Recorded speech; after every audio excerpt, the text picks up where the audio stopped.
Hello good morning students. मैं हूँ Rajesh sir, प्रेम विद्या मंदिर स्कूल से। आज हम सीखेंगे चैप्टर 6 दहन और ज्वलन। तो शुरू करते हैं।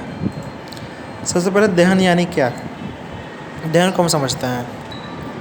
तो दहन एक रासायनिक प्रक्रिया है जो पदार्थ में ऑक्सीजन के साथ अभिक्रिया करता है, और उससे हम दहन को दो चीज़ें से समझ सकते हैं। एक है दहनशीलता और दूसरा है दहन क्षमता। तो पहले दहनशीलता को समझते हैं। तो दहनशीलता यानी जो ऑक्सीजन के साथ जो रिएक्शन होता है और ऑक्सीजन के साथ जो प्रक्रिया होती है, जैसे दिए का जलना। तो दिए के जलने के लिए ऑक्सीजन ज़रूरी होता है। दिए का जलने के लिए ऑक्सीजन बिल्कुल ही ज़रूरी होता है, लेकिन ज़रूरी नहीं कि ऑक्सीजन के साथ दिया जल ही जाए। तो उसके लिए दहनशीलता और दहन की क्षमता, ये दो अलग अलग चीज़ें होती हैं। इसमें थोड़ा हम समझने का प्रयास करते हैं। जैसे कोयला एक पदार्थ है जो जलता है, लेकिन ऑक्सीजन के साथ तो जल ही जाएगा ऐसा ज़रूरी नहीं है। कोयले के जलने के लिए पर्याप्त मात्रा में उसमें ऊष्मा की संश्लेषण की, और जलने के लिए उसके अंदर ज़रूरी है उसको जलाया जाए।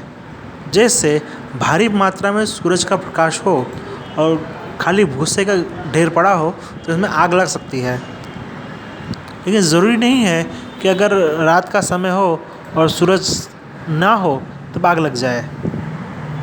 अब यहाँ पर हम देखते हैं दहन करने के लिए जो ऑक्सीजन की ज़रूरत है उसको समझने का ये क्रियाकलाप है। तो पहले ये देखते हैं, 3 अलग अलग ग्लास है और 3 ग्लास में मोमबत्ती रखी हुई है। एक ग्लास में मोमबत्ती को नीचे थोड़ी जगह करके रखी है, चित्र नंबर 1 में, वहाँ पर जैसे ऑक्सीजन मिल रहा है। दूसरे में जो जगह नहीं है फिर भी उसको मिल रहा है, और जो आखिरी है एकदम से उसमें बिल्कुल भी ऑक्सीजन नहीं है। तो दूसरा थोड़ा बहुत जला, लेकिन तीसरा वाला बिल्कुल भी नहीं जलेगा, क्योंकि जलने के लिए जो पर्याप्त मात्रा में ऑक्सीजन चाहिए वो उसके पास नहीं है। इस तरह दाह और अदाह पदार्थ में थोड़ा समझ लेते हैं। जैसे कोयला, कागज़, ये सब जो पदार्थ होते हैं ये दहनशील होते हैं, जो ऊष्मा को सोखते हैं और जल जाते हैं। लेकिन अगर आप लोहे को जलाना चाहो तो थोड़ा मुश्किल है, उसके लिए भारी मात्रा में ऊष्मा की ज़रूरत पड़ेगी। ऐसे देखा जाए तो सभी पदार्थों में दहनशीलता होती है, लेकिन अमुक पदार्थों में दहनशीलता कम मात्रा में होती है और अमुक पदार्थों में दहनशीलता ज़्यादा मात्रा में होती है। जो उदाहरण के लकड़ी और कोयला दहनशील होते हैं, जल्दी दहनशील होते हैं, लेकिन लोहा, एल्युमिनियम इस तरह के पदार्थ होते हैं वो दहनशील कम होते हैं। उनको जलने के लिए कोई पदार्थ नहीं चाहिए, लेकिन किसी ज्वलनशील पदार्थ के साथ वो रिएक्शन ज़रूर करते हैं। अब हम चित्र नंबर 6.4 को देखते हैं, जंगल में लगी हुई आग। इस जंगल में लगी हुई आग को थोड़ा देख के समझने का प्रयास करते हैं। जैसे हमने समझा कि सूरज के प्रकाश के साथ घूस में ठहरे या वो सूखी हुई घास के साथ सूरज के प्रकाश के साथ जो संघर्ष होता है उसमें आग लग सकती है।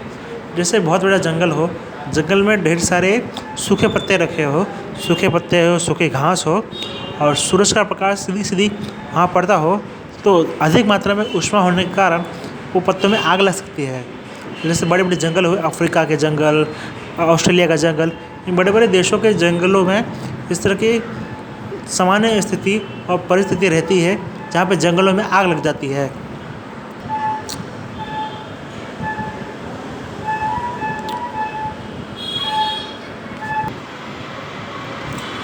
हम देख सकते हैं क्रियाकलाप 6.4 पर। यहाँ हम मोमबत्ती का साधन है और यहाँ कागज़ के 2 टुकड़े हैं और कागज़ के 2 कप बनाए हुए हैं। उन 2 कपों में एक कप में 50 ml पानी रखा है और दूसरा कप बिल्कुल खाली है। तो 50 ml पानी वाले के साथ मोमबत्ती के नीचे जो रिएक्शन चल रहा है उसमें वो जलने की उपयुक्त स्थिति नहीं है, और दूसरा में जो खाली कप है जिसमें कुछ भी नहीं है वो जल जाएगा। तो ऐसा क्यों होता है? क्योंकि पानी ज्वलनशील नहीं होता और कागज़ ज्वलनशील होता है। लेकिन जिस कप में कागज़ में पानी रखा हुआ है उसमें एक नमी पैदा हो रही है, और नमी पैदा होने के कारण वो कागज़ नहीं जलेगा। लेकिन दूसरा कप जो खाली है और उसमें कुछ भी नहीं है, वो हवा के रिएक्शन के साथ जल जाएगा। इसी तरह कोयला और लकड़ी, ये सब पदार्थों में अगर नमी हो तो वो नहीं जलती। जैसे बारिश के दिनों में जंगलों में आग नहीं लगती, लेकिन गर्मी के दिनों में जंगलों में आग लग जाती है। वो इसीलिए होता है क्योंकि नमी के कारण जो ज्वलनशीलता होती है उसकी मात्रा कम हो जाती है। इसलिए पानी बिल्कुल भी ज्वलनशील नहीं है, उल्टा वो जलन को संशोधित कर देता है, गर्मी चीज़ को ठंडा कर देता है। इसलिए जल के साथ जो दहनशीलता का संतुलन नहीं होता। हमारा शरीर भी 70% पानी है और ये हमारे शरीर की गर्मी से रक्षा करता है। हम देखते हैं कि गर्मी में बहुत से लोगों को चक्कर आने लगते हैं, लेकिन हमारे शरीर में गर्मी में अगर शरीर में पर्याप्त मात्रा में पानी हो तो हमारे शरीर को चक्कर नहीं आएगा, क्योंकि पानी के साथ हमारे शरीर में ऑक्सीजन भी और ग्लूकोज की मात्रा भी बढ़ती रहेगी। तो शरीर में हमेशा पानी पीते रहना चाहिए। यहाँ पर माचिस के बारे में बताया गया है। माचिस इतिहास का बहुत पुराना यहाँ पेज नंबर 67 में माचिस की जानकारी दी गई है, जो ज्वलनशील है और जलन को जलाने के लिए ज़रूरी होता है। आज से लगभग 5000 साल पहले चीन में माचिस की खोज हुई थी, जो अधिक मात्रा में अलग धुंध से होता था। प्राचीन समय में माचिस एक स्टील के रूप में खास तरह के रासायनिक तत्व, जिसमें फॉस्फेरिक और ट्रांसफॉर्मेरिक और पोटेशियम, इन 3 चीज़ों के रासायनिक तत्वों से माचिस बनाते थे और जिनको जलाने के लिए उपयोग होता था। लेकिन आज के समय में जो माचिस होते हैं उसमें पोटेशियम और सल्फोरन की मात्रा ज़्यादा होती है और फॉस्फोरस की मात्रा ज़्यादा होती है, जिसके कारण खाली रगड़ मात्रा से भी जल जाते हैं। वो पहले समय के जो माचिस होते थे उनको कई तरह के रासायनिक ढंग से जला लिया जाता था। तो अभी 5000 साल पुराने माचिस और आज के समय के जो नए माचिस है उनमें काफ़ी मात्रा में परिवर्तन आ चुका है। अब हम अग्निशामक यंत्रों के बारे में बात करेंगे। हम चित्र नंबर देख रहे हैं 6.6 में, पेज नंबर 67 में, जहाँ पर एक आदमी आग को बुझाते हुए दिखाया जा रहा है। इसे हम फायरमैन कहते हैं। ये फायरमैन के हाथ में जो पाइप है और उससे जो पानी का फुहारा है ज़्यादा आग में मार रहा है, जिसके कारण वो आग बुझ रही है।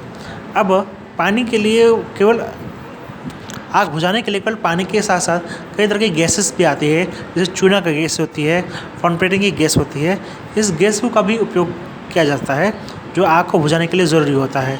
कभी कभी देखा जाता है कि जिन बड़े बड़े घरों में आग लग जाती है और लकड़ियों में, मोटे तलों में आग लगती है, वो पानी से नहीं बुझती, तो उसके लिए चूने के धुएँ का इस्तेमाल होता है।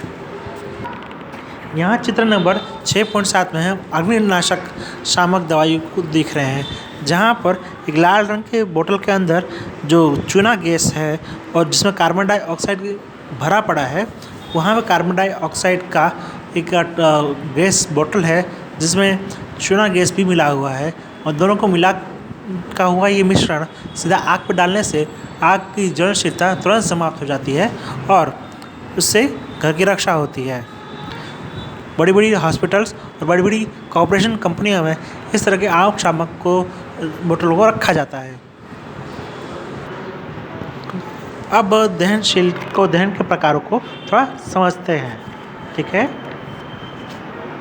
कुछ पदार्थ ऐसे होते हैं जो स्वयं दहनशील होते हैं, जैसे लकड़ी, जैसे मोमबत्ती और जैसे कोयला।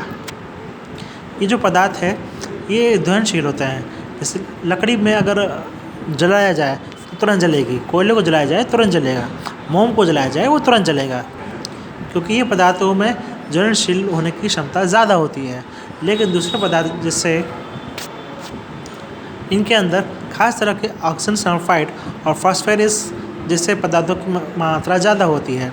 मोम एक तरह का जलीय पदार्थ है जो कि तेलीय पदार्थों के साथ बना होता है, जिसके कारण इसमें नमी बिल्कुल नहीं होती और ये जल्दी जलता है।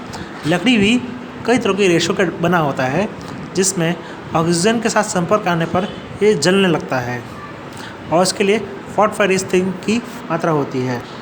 अब हम समझते हैं कि कोई वस्तु जलती कैसे है।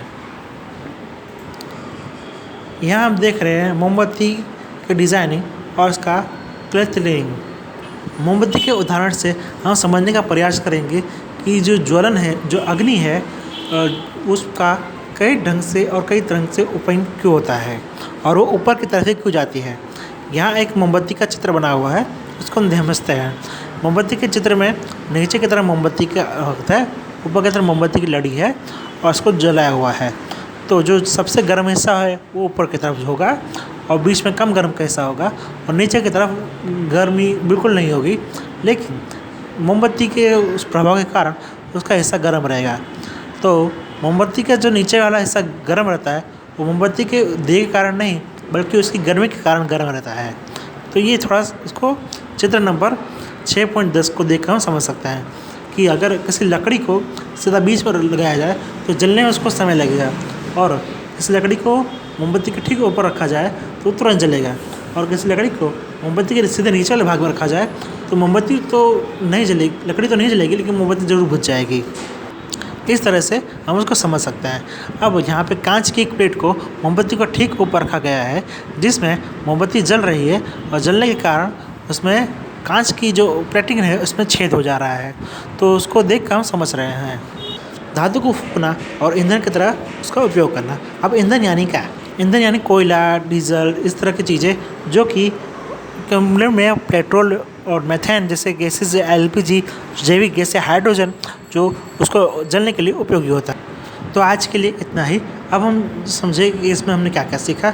ज्वलन के प्रकार, दहन की तीव्रता, दहन की शक्ति हम आज सीख चुके हैं।